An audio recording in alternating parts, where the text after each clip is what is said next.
अगर लाइफ में वाक़ई कुछ करना चाहते हो ना, तो इस वीडियो की एक क्वालिटी वगैरह पीछे कैट देखकर या फिर दीवाल देखकर वीडियो को स्किप मत करना। पर मेरी शक्ल देखकर स्किप मत करना कि ये पिद्दू सा इंसान क्या नॉलेज देगा आपको। लेकिन थोड़ा-सा समय निकाल कर बस वीडियो को पूरा देख लेना। हो सकता है आपकी कई सारी प्रॉब्लम सॉल्व हो जाए, हो नहीं सकता मैं गारंटी देता हूँ, आपकी कई सारी प्रॉब्लम बस एक वीडियो सॉल्व कर देगी। वो है ये वाली वीडियो जो आप वॉच कर रहे हो। आप इस वीडियो को पूरा देखिए। मैं गारंटी देता हूँ कि आपकी ज़िंदगी की 99% प्रॉब्लम समाप्त हो जाएँगी। तो वीडियो को स्टार्ट करते हैं।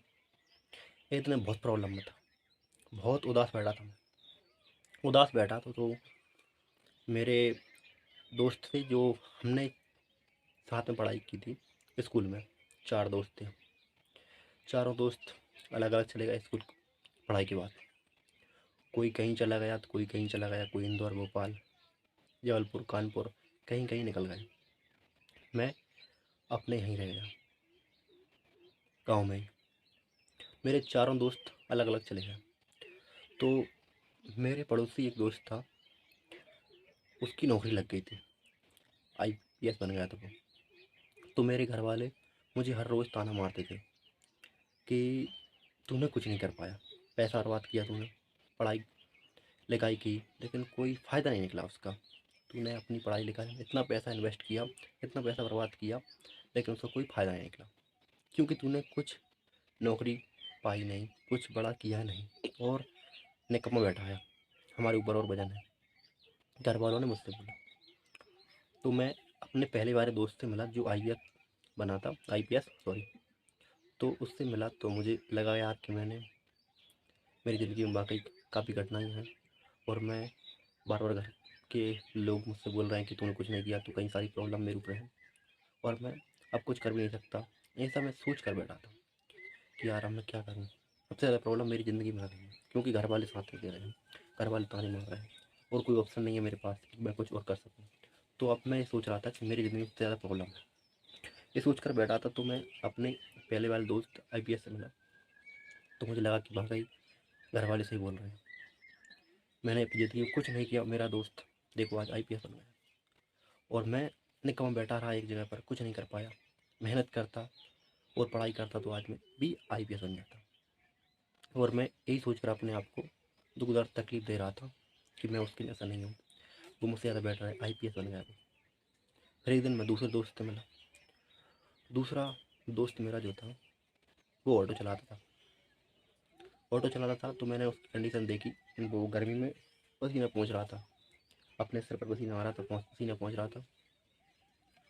पसीना पोंछने के बाद वो ऑटो चला रहा था, ग्राहकों को अटेंड कर रहा था और उन सभी को अच्छे से बात कर रहा था और घर जाकर अपने बीवी बच्चों के साथ में बढ़िया रह रहा था। लेकिन मैंने जब देखा कि मेरे दूसरे दोस्त की लाइफ में कितनी कठिनाई है, कि वो इतनी गर्मी में ऑटो चला रहा है और पढ़ाई लिखाई सब छोड़ दी उसने और वो ऑटो चला रहा है, ग्राहकों को अटेंड कर रहा है और सारे सपने जो कुछ उसने कहे थे कि मैं आईएएस बनूंगा, आईपीएस बनूंगा, मैं सबसे अमीर आदमी बनूंगा, सब कुछ टूट गए हैं उसके और आज वो ऑटो चला रहा है। फिर अपने तीसरे दोस्त से मिला। तीसरा दोस्त मेरा थोड़ा गरीब सा था और उसके पास कोई नौकरी नहीं थी। वो नौकरी के लिए धक्के खा रहा था कि नौकरी मिल जाए, उसको नौकरी मिल जाए, लेकिन उसे नौकरी नहीं मिल रही थी। उसकी हालत बहुत ज़्यादा ख़राब थी। फिर मैंने उसको देखा तो मुझे लगा कि यार मेरी ज़िंदगी में तो कम कठिनाई है, इसकी ज़िंदगी में ज़्यादा कठिनाई है। फिर मैं अपने चौथे दोस्त से मिला जिसके परिवार में कोई नहीं था, वो अनाथ था। उसने जैसे तैसे स्कूल की पढ़ाई की, स्कूल की पढ़ाई करने के बाद में अब वो मेहनत मजदूरी करता है, लेकिन मेहनत मजदूरी भी उसे मिल नहीं रही थी। तो वो सारा दिन मेहनत मजदूरी करता, जैसे तैसे 100-200 रुपये आते और वो घर का राशन लाता। किसी दिन मेहनत मजदूरी नहीं कर पाता तो राशन नहीं ला पाता। उसके पास इतना वक्त नहीं था कि वो घर से बाहर जाए, अपने दोस्तों के साथ बैठे, घूमे फिरे, अपने शौक पूरे करे, अपने अंदर के टैलेंट को बाहर निकाले, कुछ भी ऐसा करे जो उसने हमें बताए थे स्कूल में कि मैं मेरे अंदर बहुत सारा टैलेंट है, मैं सिंगिंग कर सकता हूँ, मैं क्रिएटर बन सकता हूँ, मैं इंजीनियर बन सकता हूँ, मैं कुछ भी कर सकता हूँ, मेरे अंदर बहुत सारे टैलेंट है। हमने सोचा कुछ ना कुछ तो कर लेगा, लेकिन जब मैंने उसकी हालत देखी कि आज ये कुछ नहीं कर पाया, सड़क पे घूम रहा है और इसे 100-200 रुपये भी मजदूरी नहीं मिल पा रही है कहीं कहीं के दिन। तो मैं उसके घर पहुँचा, उससे मिला। तो वो घर पर रोटी खा रहा था।